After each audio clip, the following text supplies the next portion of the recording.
O cérebro humano e dos primatas, dos nossos primos, o que ele é muito interessante é que ele é programável. E ele é programável desde o nascimento. Aliás, nós evoluímos para ter uma infância longa, de tal maneira que a nossa cultura, o convívio social de uma criança, um bebê, de todo ser humano, seja capaz de moldar o comportamento a partir da interação social do indivíduo. Porque nós dependemos, para sobreviver, e não é à toa que nós chegamos até onde chegamos, de uma atuação social em grupo. Nós somos uma espécie que depende dramaticamente, como todos os primatas, mas nós em particular, de formarmos grupos sociais coesos e que atuem em grupo, para caçar, para achar abrigo, comida. Não é à toa que o ser humano, quando inventou a agricultura, sentou no lugar e criou, né, as cidades que fizeram a civilização humana explodir, porque houve um excedente de comida, e o excedente de comida podia ser usado para outras coisas. A cultura do grão, né? Exato. Mas então, apesar de ser um problema que a gente olha hoje na rua e fala, vindo para cá de carro, né, os caras cortando você, os caras querendo passar na frente para um farol, você fala, não tem jeito. Não é verdade. Seria possível.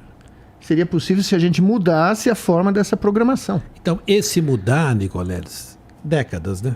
Pode, sim, mas se não começar ontem, nós nunca vamos chegar lá. E eu sempre falo isso, falava, né, nas minhas aulas lá nos Estados Até Unidos. porque, desculpa, não, imagine. Só um pitaco a mais para provocar o nosso neurocientista. Estamos diante de um dos maiores do mundo, vamos aproveitar, né, Igor?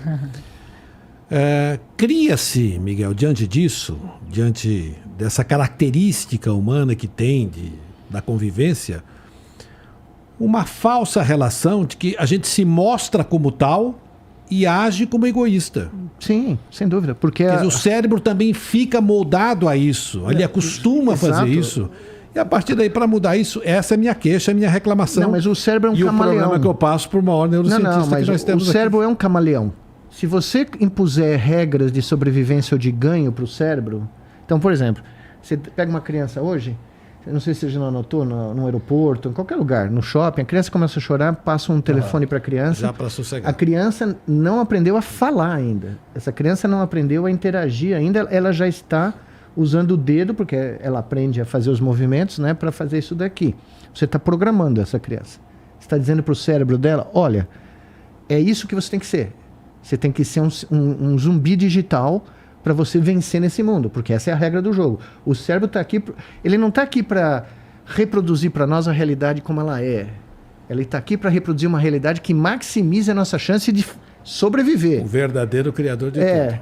E mais do que isso, se você impuser regras, e tem gente que sabe como fazer isso, né, no Facebook, em todos esses lugares aí, o cérebro vai atrás. Por quê? A pandemia provou um ponto clássico, é uma sentença. O hedonismo humano foi mais importante do que o instinto de sobrevivência de cada um de nós. Então, quando o pessoal em Londres, a molecada fez um riot lá em Londres, porque eles queriam ir de volta para as boates, no meio do lockdown primeiro, que foi importante, eles não estavam pensando que eles podiam morrer. Eles estavam pensando que eles tinham que ir para a festa aquela noite. Então, nós programamos essa moçada a pensar que esse prazer, que é um grande prazer, mas é num período muito curto, é mais importante do que você viver 80 anos, entendeu?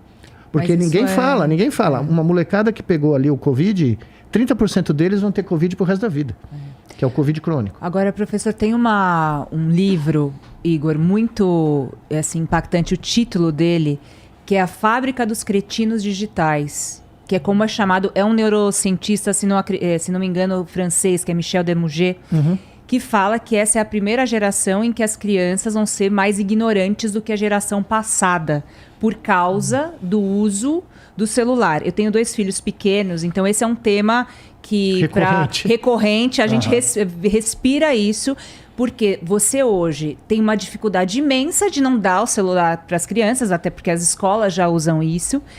E, ao mesmo tempo, você não está só falando do teu filho, da tua casa, o que está acontecendo ali, mas de uma geração, ou da humanidade. O que vai ser da humanidade com esse uso? Mas para pensar.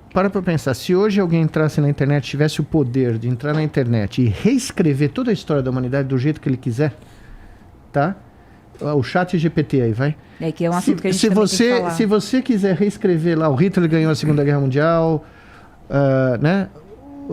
Você muda a história do jeito que você quiser, um número gigantesco de pessoas vai absorver essa história alternativa E porque veio da internet e saiu no seu WhatsApp, ou no seu Google Search, ou no GPT, que só te dá uma resposta, hein? Vamos para os outros sistemas te dão um monte de alternativas, como o Google. O ChatGPT te dá uma resposta. A verdade foi reduzida agora a uma Ou seja, linha. a desinformação... Depois a gente vai falar disso, porque tem que falar disso, porque a história de desinformação vai explodir. Mas é isso que eu estou falando para o Oscar.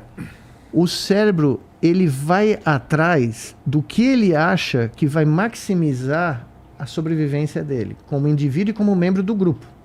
Se o grupo começar todo a dizer, não, nós temos que ir para a festa porque a festa é mais importante do que chegar aos 80 anos, o cara vai entrar na... Aquilo ficou mais importante para a Aquilo cabeça ficou. dele. Agora, imagina uma criança que nem aprendeu a falar.